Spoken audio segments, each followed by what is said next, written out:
Hi hello అండి. Welcome to ప్రగతి. ఈరోజు video special అల్లం మిరియాల టీ అండి. చలికాలం కదా, దగ్గు జలుబు కఫం ఇలాంటి వాటికి బాగా పనిచేస్తుంది. ఎలా చేయాలో ఇప్పుడు చూద్దాం. ముందుగా దీనికోసం స్టవ్ వెలిగించి గిన్నె పెట్టుకొని డికాక్షన్ కోసం వాటర్ వేసుకోవాలి. నేను ఇద్దరికి సరిపడా పెడుతున్నానండి టీ. వాటర్ వేసుకొని అల్లం దంచి కానీ లేదా సన్నగా తురుము కానీ వేసుకోవాలి. అలాగే 6-7 మిరియాలు కూడా దంచి పొడి వేసుకోవాలి.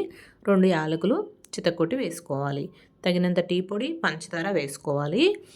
పంచదార కొంచెం తక్కువగా వేసుకుంటే మంచిదండి. ఈ టీలో మనం తాగేది దగ్గు కఫం తగ్గడానికి కదా, కొంచెం తక్కువగా వేసుకొని డికాక్షన్ బాగా మరిగించాలి. అలా మరిగితే మిరియాలు అల్లం ఘాటు అనేది డికాక్షన్కి బాగా పడుతుంది. బాగా మరిగించి ఇప్పుడు తగినన్ని పాలు పోసుకోవాలి. పచ్చి పాలైతే కొంచెం ఎక్కువసేపు మరగనివ్వాలి. కాగిన పాలైతే ఒక 2-3 పొంగులు వచ్చిన వరకు మరిగించుకొని వడకట్టుకోవాలి.